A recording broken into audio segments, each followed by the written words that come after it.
La ola de frío siberiano deja más de 20 muertos en Europa. Europa seguía aterida este miércoles por la ola de frío polar que se cobró la vida de al menos 24 personas. La nieve ha llegado hasta las orillas del Mediterráneo y a islas como Córcega y Capri.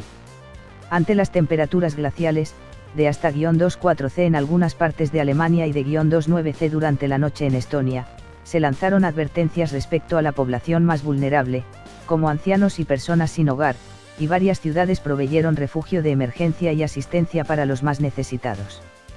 Polonia es el país en el que más personas han muerto por esta ola de frío, con 9 fallecidos, seguida por Lituania, con 5, y Francia, con 4, entre ellas un nonagenario que apareció sin vida el martes a las puertas de su residencia de ancianos. En República Checa hubo 3 fallecidos y 2 en Rumanía, incluyendo una mujer de 83 años que fue hallada sin vida en la calle y cubierta de nieve. En Italia falleció una persona sin hogar. Este miércoles se prevé que continúen las bajas temperaturas, con hasta -1,2 en el norte de Francia y 6 en el sur del continente. En España se prevén nuevas nevadas, incluso en Cataluña. En 5 islas del archipiélago de las Canarias se suspendieron las clases debido a una alerta por fuertes vientos. Mientras que en el Ártico se registran unas temperaturas con máximos récord, la ola de frío que azota Europa llevó nieve incluso a orillas del Mediterráneo. Algunas localidades belgas, como Etterbeek y Charleroi, decidieron autorizar a la policía a detener a gente sin hogar que se negara a acudir a los refugios. La Cruz Roja, que estableció equipos de emergencia por toda Europa, pidió a la gente estar atenta a los vecinos y los familiares. El simple hecho de llamar a la puerta de alguien para comprobar que tienen todo lo que necesitan puede suponer una gran diferencia. Podría incluso ser la diferencia entre la vida y la muerte, dijo la organización. El organismo hizo un llamado para recaudar unas 10.000 mantas en Francia.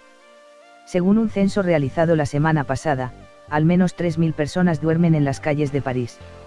En Inglaterra, donde el martes cayó una fuerte nevada sobre Londres, los tabloides bautizaron la ola de frío como la bestia del este, en tanto los holandeses eligieron como seudónimo el oso siberiano, que para los suecos es el cañón de nieve. La aerolínea British Airways canceló unos 60 vuelos procedentes y con destino al aeropuerto de Heathrow. Según los servicios meteorológicos británicos, algunas comunidades rurales podrían quedar aisladas durante días por la nieve, y advirtieron sobre las posibilidades de largas interrupciones del suministro eléctrico y de otros servicios como las redes de teléfono y móvil. Italia fue uno de los países con las condiciones más gélidas. Muchas escuelas y centros de día estaban cerrados y los servicios nacionales de ferrocarril sufrieron interrupciones debido a la falta de equipos de descongelación, que obligó a los trabajadores a retirar la nieve con las manos. La compañía rusa Gazprom, el principal proveedor de gas en Europa, dijo que en los últimos 6 días envió cantidades récord al continente, con un pico de 667 millones de metros cúbicos el lunes. Según informó AFP.